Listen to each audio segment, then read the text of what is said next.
Hey everybody, welcome to The Voice of the Meeple. Meeple. I'm Danny. And I'm Andrea. Today we're going to be talking about the Gaia Project and how it compares to Terra Mystica. Very similar games. As you can see on the Gaia Project, it actually says Gaia Project, a Terra Mystica game. That's how similar they are, by the same creators, obviously, by Z-Man Games as well.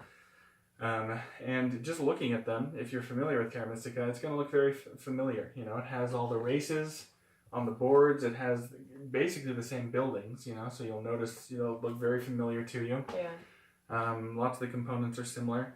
The gameplay is similar. If you have played Terra Mystica, you're going to have a huge advantage in learning Gaia Project. It's a very heavy game, but you'll already know about 90% of the rule book, so that helps a lot.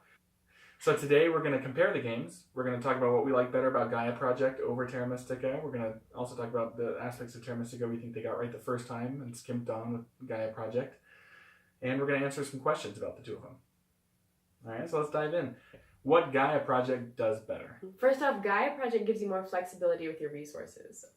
Whenever I play Terra Mystica, it feels tight throughout the game. You're just barely able to do everything that you want to do, especially in the first few rounds. But there's so much more flexibility here. There are 2 more resource types than in Terra Mystica, and they're interchangeable to a degree. So it gives you a lot more options, and it makes it feel like more choices, but also more flexibility and interesting strategy decisions. Yeah, another thing that makes it less tight of a game than Terra Mystica is there are these Gaia planets, the green planets out here. Where are they? Yeah, this thing's in the way. The green planets out here on the board, you don't need to terraform them like you do the other planets. You have to pay a quantum intelligence cube. It's one of the new resources. The green thing. Yeah, the green thing. You have to pay that to be able to terraform them. But anybody can do that. It's the same price for everybody. So it's just nice that there's at least one type of space out there that you don't have to worry about terraforming. Yeah. There's also the neighborhood bonus, the same as in Terra Mystica basically. One certain type of building is cheaper if you're next to people, but your neighborhood is defined as being a little bigger than in Terra Mystica. That's true. It does make it easier to get to the next level and really feel like, oh, I've got some income now. I can do something with it. Yeah. Another thing that Gaia Project does better than Terra Mystica is the tracks. In Terra Mystica, there are 4 tracks. They aren't really thematic, and you can only get power along the way. In Gaia Project, there are 6 different tracks. They're all themed, and they're really fascinating bonuses that you can take, and powerful ones once you get into these higher levels. There are a lot of points contained in these tracks, and it's a much bigger part of the game. It's worked in much better than just those kind of peripheral cult tracks in Terra Mystica. Yeah, and these tech tiles down here and up there, they're kind of the equivalent of the favor tiles in Terra Mystica. So it's like you combine the favor tiles with the cult track. And when you grab one of these tiles, a lot of the time you get a step up on that track, and the order of these switches around every game. For really good variability. On the tech tracks, Andrea mentioned that there's a lot of victory points stored up in there. So back in Terra Mystica days, in the olden days of yore, back in Terra Mystica, on the cult tracks, you got points just for beating other players. It all came down to the first person got the most points, second player, place on each track. In Gaia Project, it doesn't matter where the other players are. It just matters how high you got up on each track. So if you're on step 3 on one track, you're going to get 4 victory points. If you made it to step 4, you're going to get 8 victory points. Step 5, you get 12 victory points. That's true. You have total control over how many points you get out of that board. It doesn't matter what the other players do. And that's huge. That is huge. Yeah, it encourages you to keep going on each track. Doesn't matter where other players are. In Terra Mystica, if you got behind by enough on one track, you had no reason to go up on that track because you're not going to win it. Yeah. Speaking of variability on those tech tiles, that's another big strength of this game over Terra Mystica. Yeah. You have the modular board. So this board right here is actually made up of 7 different tiles here. Some of them are double-sided, some of them aren't, but you can obviously turn them in any direction you want, and you can arrange them in even different shapes. They don't have to look like this.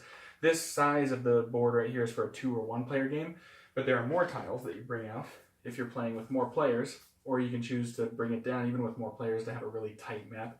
It's up to you, so lots of variability there. And yes, he did say 1-player game. That's another advantage, is it comes with a solo variant, which we haven't tried yet.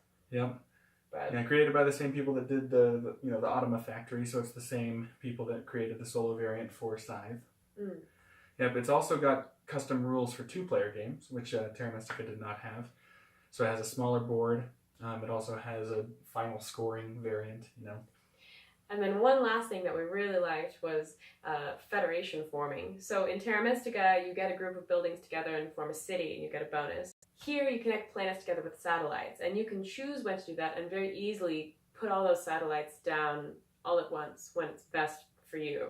So you can build however you want and then say, this grouping is a federation, and this grouping over here will be a different federation. It gives you so many more options, and it's really interesting trying to decide, okay, when should I lay these out and call it a federation? Yeah. Yeah, it's an action that you take rather than it just happening automatically like in Terra Mystica. Right. What do we like better about Terra Mystica? We felt that the characters weren't quite as strong in Gaia Project. In Terra Mystica, there's a little blurb about each race, and they have interesting names and drawings, and here the names don't really resonate. They're just kind of nonsense words. Yeah, I mean, we can read you some of these. Alright, so yeah, there's like the Lamtids. The Baltacs. The Ferox. The Gleans. Yeah, they don't, you know, I mean, in Terra Mystica, they're all very recognizable. You have witches, you have, dwarves, dwarves, and giants, mermaids. And their abilities connect with the fantasy creature that they are. You know, mermaids travel through water. And here, other than the Terrans, who like Earth planets, it's not necessarily connected in a way that makes sense. Oh, maybe I'm just not up on Glean culture. Maybe we don't know enough about sci-fi. Yeah, maybe they're all sci-fi references that we're missing. Flame us in the comments. Yeah. Yeah, going along with that, we like the artwork a little bit better, and personally I like the wood pieces. All the pieces basically in Terra Mystica are wood. Everything in here is plastic. It's a more advanced age. But yeah, I think I like the pieces a little bit better in Terra Mystica. I'm torn on the resources here. In Terra Mystica, you actually have like 30 cubes. No, probably more than that. Tons of cubes. In Terra Mystica, you actually have physical cubes. I have 5 of these. I get 5 little cubes in front of me. In here, it's just a track at the top of your board. Okay, my white cube is on 5. That means I have 5 of them, and this is on 11, so I've got 11. It would actually be awesome to have 11 of those. But it's advantageous because it's quicker to pick up resources. You aren't fumbling around for little pieces. But it's a problem because sometimes you lose track of where it's supposed to be, and if you jostle the board, you're screwed. Yeah, and it's interesting they didn't do that for all the resources because you have these quantum intelligence cubes. It's because they're so pretty. Yeah, they didn't decide to include that on this track up here. Yeah. So I personally like that in Terra Mystica better that you have those resources. Actual physical ones you can count and move and group as you're planning. Yeah. I like holding my riches. Yeah. In your hands. So now a couple questions, common questions about the 2 games. FAQs. If you don't have either of them, and you only want to buy one, because these are kind of expensive games, which one should you get?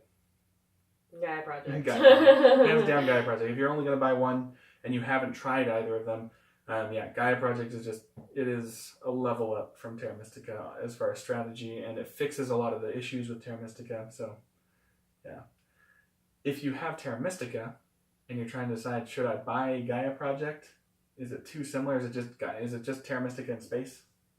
It's different and it's fantastic. If you like Terra Mystica, this was my favorite game. If you watch our voicemail videos, you will know that. And I love this. Yeah. And I don't know if we'll be able to go back, honestly. Yeah. It's such an interesting change, especially in the cult tracks over here.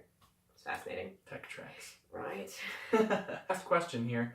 If you bought Gaia Project but you've never played Terra Mystica, is it worth going back to the old one? Is it worth going and buying Terra Mystica?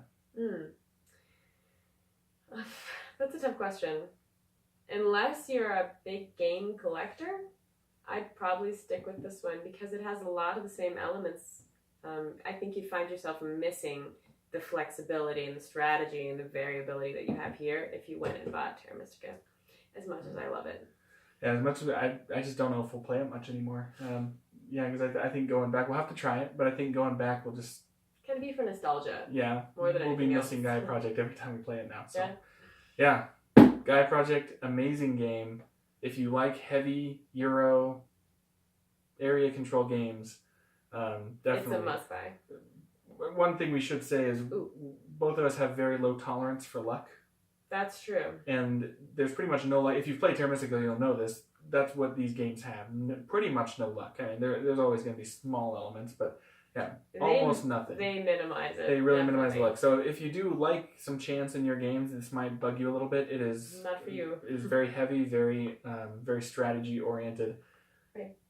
Thanks for watching Voice the Meeple.